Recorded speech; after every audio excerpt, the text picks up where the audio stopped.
hari ini sama Bella lagi nih. Nah, hari ini aku lagi di tempat salah satu teman aku. Nah, teman aku ini sangat suka banget sama tanaman hias yang lagi happening nih saat ini. Nah, yuk kita masuk ke tempatnya Ella. Kita tanya-tanya seputar tanaman hias yang dia punya. Ella! Halo! Nah, bisa dilihat ya, di rumahnya Ella ini banyak banget nih tanaman-tanaman hias lucu-lucu. Gimana cara merawat tanaman-tanaman lucu ini? Gitu. Oke, yuk kita langsung duduk aja. Silakan. Kan ini banyak nih ya tanaman hias lucu-lucunya. Awal mulanya Ella suka berkebun nih gara-gara kenapa nih? Jangan bilang pas gara-gara pandemi. Oh iya ya. Oke, jadi sebenarnya sih emang suka sama tanaman sejak 2018. Cuman memang semenjak pandemi ini kan kita banyak di rumah ya. Jadi kayak 2020 ini tuh jadinya makin penuh nih rumahnya gitu. Oke. Ya, bisa dilihat ini tanamannya lucu-lucu ya. Kayak yang di belakang saya ini banyak tanaman-tanaman yang ya, ini Calathea geng. Oke, namanya Calathea geng. Nah, kalau kayak pemula nih kayak aku nih, maksudnya sering lihat orang tuh sering berkebun, tapi buat mulainya itu kayak buat pemula tuh kita perlu apa aja sih buat nanam-nanam tanaman kayak gini nih? Apa cuma cukup disiram aja atau harus dikasih sesuatu kah? Oke, jadi emang sekarang nih banyak ya kayak plant lovers yang memang mulai menggeluti tanaman sejak 2020 ini. Nah, sebenarnya sih kalau untuk berkebun itu kita yang pastinya pertama tuh harus konsisten. Oke. Jadi konsistennya tuh kenapa? Karena mereka ini kan sama aja kayak kita ngerawat hewan gitu kan, kita harus kasih makan, harus dirawat gitu kan. Jadi itu sih pertama harus konsisten, terus lahannya juga harus disiapin. Jadi sebenarnya sih nggak menutup kemungkinan kayak misal aku sekarang ini kan kayak di perumahan gitu dengan lahan terbatas, tapi ya gitu dengan penataan yang semaksimal mungkin tetap bisa juga untuk gardening gitu. Jadi nggak perlu harus ada kebun khusus ya. Jadi kayak semacam kayak gini nih cuma ditaruh di pot-pot gitu. Itu sudah cukup bisa buat nanam pohon kayak gini ya. Betul. Okay. Nah, La, selain bertanam ini kan kita tahu nih fungsinya tanaman itu kan bisa bikin rumah jadi lebih sejuk. Jadi kalau orang bilang kan oksigennya jadi lebih baik. Nah, selain fungsi-fungsi umum yang kita ketahuin itu, berkebun ini nih bisa punya fungsi apa lagi nih? Oke, sebenarnya iya benar tadi yang Bella udah sempet sebutin. Jadi memang bikin rumah adem ya pertama. Terus juga maksudnya mereka kan menghasilkan oksigen juga. Terus selain itu juga membuat stress release sih kalau aku pribadi gitu. Nah, stress release yang dimaksud tuh gimana nih? Kalau kita lihat kan nih tanamannya banyak beda-beda warna. Apakah warna-warna daun yang beda ini nih berefek gitu untuk menghilangkan stres kita gitu? Iya bener banget sih Bel. Jadi kayak misal ini kan kalau yang di belakang ini tuh tanaman family dari Calathea. Ini Bella lihat aja tuh banyak banget macam-macamnya. Jadi kayak ini lucu juga ya. Warna-warni juga kan jadinya. Ini daunnya hitam ya kalau nggak salah ya. Iya, dia lebih ke hitam, ungu tua dan juga pink. Jadi kayak perpaduan, namanya yang ini black lipstick. Oh, saya kirain Blackpink ini namanya. Ya, lucu ya ternyata gitu. Nah, kalau ini juga lebih lucu nih, depannya hijau, belakangnya ternyata merah ya. Iya, ini juga unik banget, salah satu yang aku suka sih karena dia motifnya lucu banget. Terus tadi kesenangannya tuh apa? Jadi ngeliat kayak daun baru gini tuh bener-bener kayak wah seneng banget ya udah mau ada daun baru lagi gitu. Oke, jadi ini begitu keluar pucuk baru, ini kayak kesenangan tersendiri ya. Bener. Nah, selain tanaman-tanaman Calathea ini nih kayak di samping aku nih ada yang lucu juga nih. Ini apa nih, Mbak? Itu dia family karet. Pohon karet, jadi ficus ya. Cuman yang Ini variegata. tadi hijau-hijau, merah-merah, ini putih ya? Iya, bener.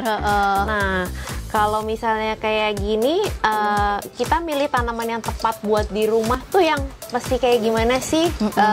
Yang cocok gitu, yang gampang ditanam kali ya? Jadi tadi sih aku sempat sounding di awal tuh kita harus menyesuaikan lahan kita. Dan juga pemilihan tanaman tuh penting juga. Jadi misal sekarang nih rumah aku kan ngadepnya ke utara ya. Jadi matahari tuh terbitnya dari sana gitu. Berarti pagi panas ya dari sini. Jadi kenapa aku pilih taman sini tuh aku isinya kaktus. Tahan panas. Betul. Jadi dia dapat panas, terus aku juga nggak perlu sering-sering nyiram. Jadinya tuh maksudnya dia juga happy di situ. Oke. Kalau yang ini tadi kan dia ngumpul ya di sini. Kalau si Calathea ini tuh dia sukanya desek-desekan. Senangnya ngumpul gitu. Dan teduh ya, jadi dia nggak bisa kena panas langsung. Gitu. Oke. Jadi tanaman pemalu rupanya, gitu ya. Nah, terus kalau kayak aku nih baru mau coba-coba nanem, tanaman apa sih yang kira-kira Ella rekomendasi? Oke, sebenarnya sih kalau untuk pemula ada beberapa tanaman juga yang memang mudah ya. Selain itu juga masih terjangkau lah. Ya, jadi aku ada beberapa contoh tanaman sih. Salah satunya si keluarga potos ini, atau lebih awamnya disebutnya sirih gading. Nah, dia tuh macamnya banyak banget. Ini salah satunya yang jenis marble.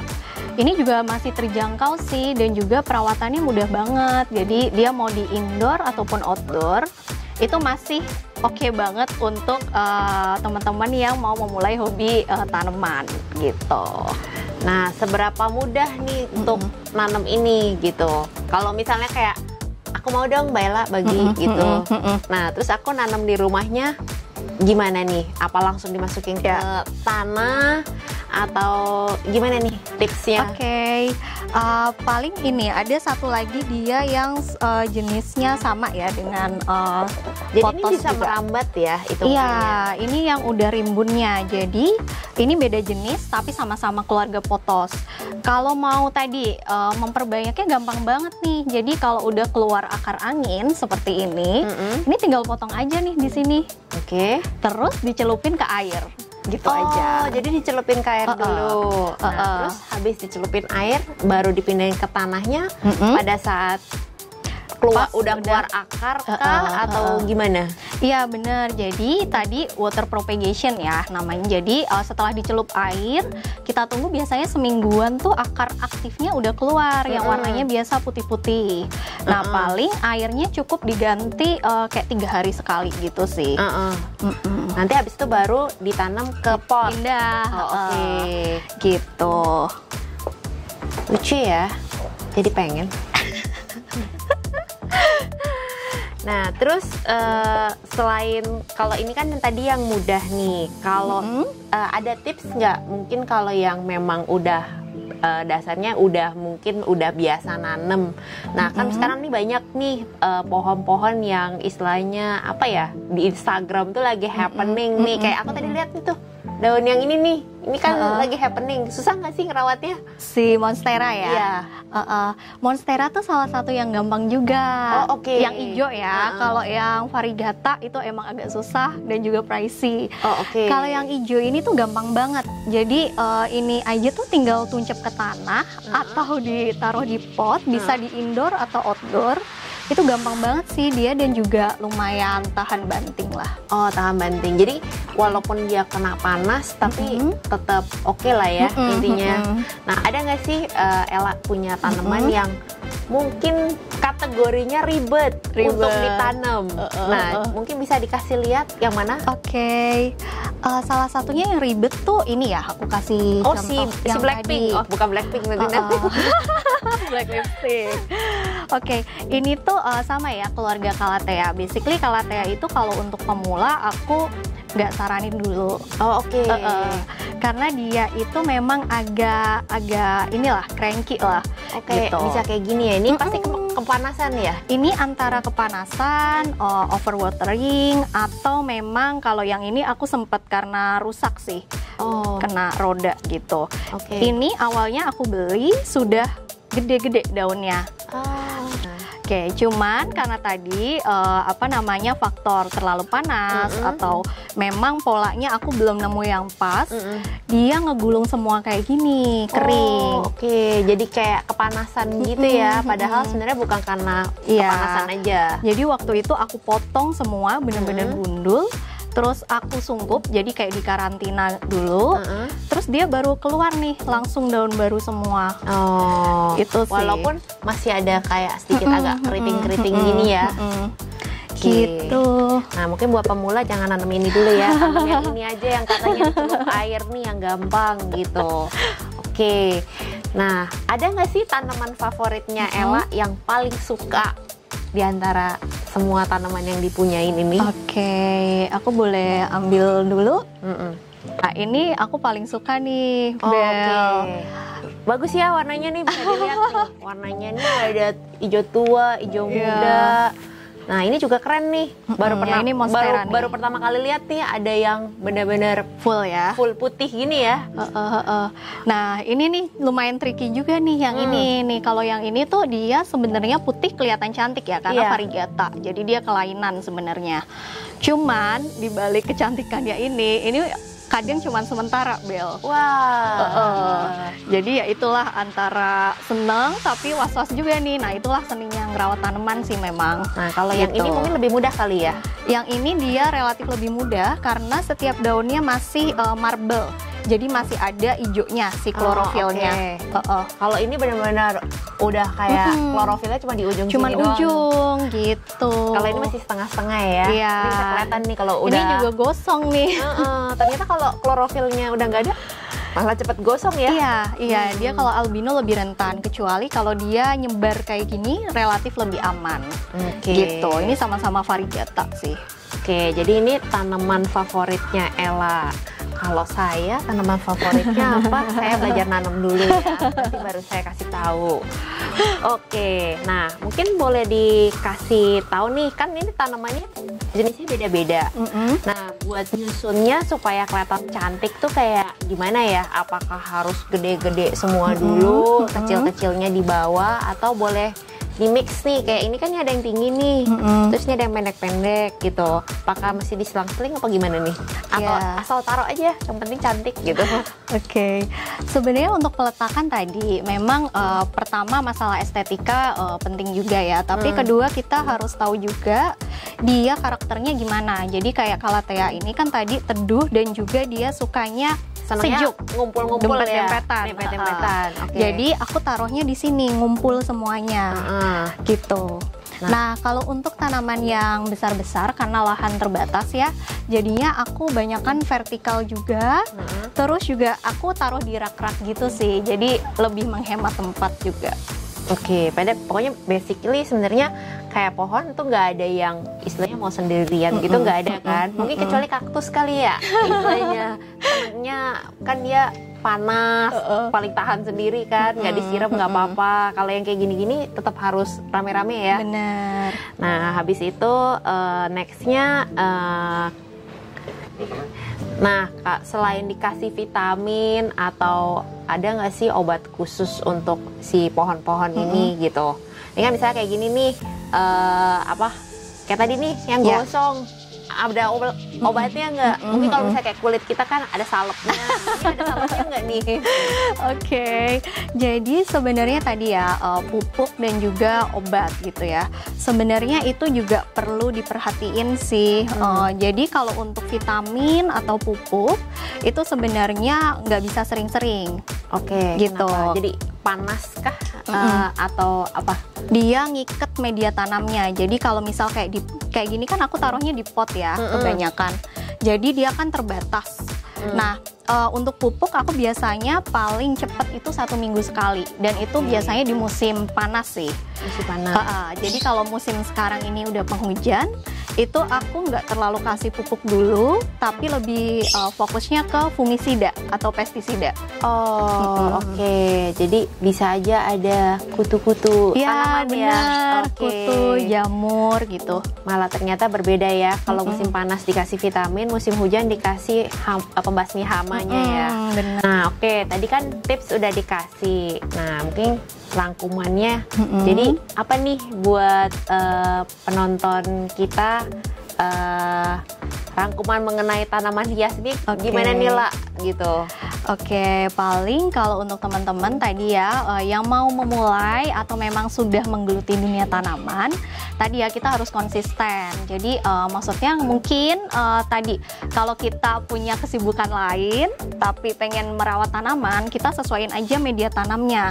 Jadi kayak media tanam itu sebenarnya kan kalau mungkin teman-teman beli udah bawaan dari penjualnya ya.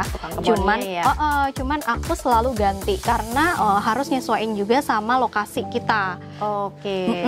Tadi media tanam itu harus poros. Poros tuh seperti apa sih? Jadi sebenarnya dia drainase airnya tuh cepat. Jadi ketika kita siram dia langsung keluar airnya. Jadi potnya harus ada yang bolong-bolongnya banyak ya? Lebih banyak lebih bagus. Jadi kalau aku sih mostly tanaman nggak ada yang pakai tanah. Jadi ini medianya campur-campur ya dalamnya? Campur-campur. Jadi ketika aku, maksudnya kalau aku karakternya nggak suka sering dan nggak bisa sering menyiram, jadi aku pilihnya yang dia bisa menyimpan dan menyerap kelembapannya itu lebih lama. Gitu. Nah, seperti ini kan aku ada campuran antara andam. Jadi ini kalau bisa dilihat nih, ini nggak ada tanah sama sekali. Tapi aku ada daun-daun kering. Iya, ini daun-daun bambu nih. Daun bambu kering, terus pakis cacah yang udah di oven ya, supaya nggak kena jamur. Yang bulat-bulat ini tuh hidroton. Hidroton itu apa tuh? Dia bisa untuk nyerap air dan juga oksigen. Jadi akarnya tetap bisa dapat asupan oksigen yang maksimal. Nah, ini juga kelihatan nih. Kalau ini nih kayak, ini apa nih? Nih kayak gini tuh andam nih. Ini hitam itu apa? Arang kah? Ini dia sekam bakar. Sekam bakar. Jadi medianya banyak ya. Dan ini poros gitu. Poros tapi bisa nyimpen lembab. Kalau aku lebih suka yang kayak gitu. Jadi gak harus nanam itu pakai tanah ya, tapi pakai media-media kayak gini juga malah lebih bagus ya buat tanamannya ya. Nah, itu salah satu tips penting ya. Jadi kalau nanam pohon gak harus ada tanahnya, tapi pakai media-media kayak gini juga bisa. Nah, terus apalagi nih Mbak yang perlu diperhatikan selain medianya?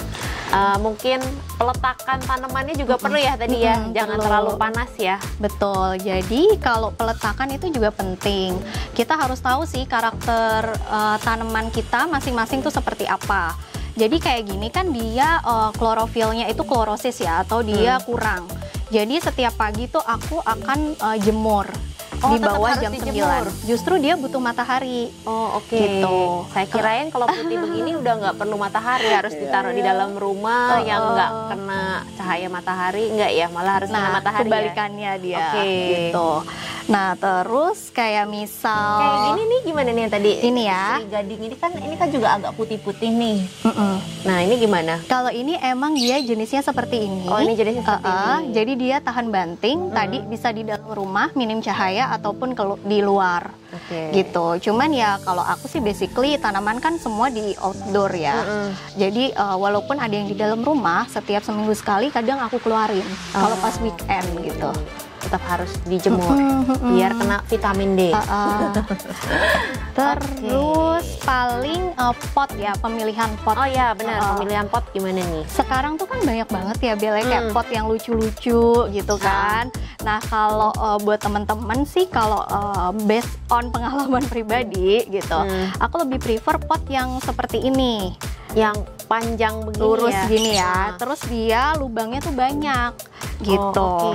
Kalau yang ini sih ini potnya agak-agak belum aku ganti sih yang ini. Jadi malah lebih bagus yang panjang gitu ketimbang yang bulat standar-standar gini ya. Dia sih sebenarnya basically kan ada ya pot yang bawahnya runcing, ada yang bentuk-bentuk sekarang tuh lucu-lucu kan. Nah, itu sebenarnya justru bagus yang seperti ini. Jadi akarnya bisa tumbuh dengan maksimal. Gitu. Jadi akarnya gede ke bawah gitu ya. Sama yang pot terakota itu juga oke sih, pot tanah liat gitu. Yang kayak gitu. Yang benar-benar masih zaman dulu punya ya. Sekarang juga banyak yang lucu-lucu tuh. Gitu sih, sama ya tadi sih kalau penyiraman sih mungkin kalau Jangan kebanyakan air juga iya, kali ya. kalau orang kan sering nanya ya kayak penyiraman tuh berapa hari sekali sih gitu. Iya, itu gimana Nah, tuh? itu Apa perlu sebenarnya- pagi sama sore disiram kah? Oke, nah itu sebenarnya tuh balik ke kita masing-masing tuh, kita yang paling tahu. Jadi biasanya aku kayak colokin tangan Nah, ke dalam. nah. Kalau memang kering, baru dia disiram. Tapi kalau masih basah, Masih basah, lembab, itu nggak usah disiram. semprot-semprot aja juga. Iya, di misting. Oke, disemprot-semprot aja. Gitu. Berarti kalau musim kayak hujan gini kan sebenarnya kelembapannya kan tinggi juga. tinggi kan, jadi nggak perlu tiap hari disiram ya. Bener. Tapi kalau misalnya musim panas, Panas. nah itu perlu kali ya mungkin Iya. pagi dan sore ya supaya nggak layu juga. Oke. Gitu. Nah mungkin itu udah ada lagi nggak nih Udah tipsnya? sih paling itu ya, yang penting kita konsisten untuk ngerawat tanamannya. Terus tadi pemilihan tanamannya, terus pemilihan media tanam juga penting karena itu kan rumahnya tanaman ya. Sama tadi Gitu. penyusunan ya supaya Iya, nyusunnya, terus dilihat tanamannya yang mana tahan banting, mana yang nggak tahan banting kan. ya, terus tadi ya pemupukan sama pemberian obat-obat hama. Oke, nah itu tips dari Ella, seorang pecinta tanaman hias. Mungkin tips-tips ini bisa dimanfaatkan buat kita yang mau mulai berkebun, mulai nanam-nanam tanaman cantik juga. Semoga tips ini bermanfaat dan Bapak Ibu sekalian bisa mulai bercocok tanam atau berkebun dengan tanaman-tanaman yang cocok untuk pemula dulu ya. Ya, Nah mungkin itu aja pembicaraan kita pada pagi hari ini. Terima kasih Ella atas Sama-sama. informasi dan tips and Iya. triknya. Jangan lupa saksikan terus Asia Podcast di episode selanjutnya. Nah, nanti kalau ada yang mau komen-komen bisa tulis di bawah ini. Lalu kasih like dan subscribe Asia Podcast ini. Dan jangan lupa saksikan, ikuti juga Instagram Asia @AsiaJakarta. Oke, akhir kata Bella undur diri. Kalau ada pertanyaan selanjutnya, nanti ada nomor telepon di bawah ini yang bisa dihubungi ya. Oke, see you.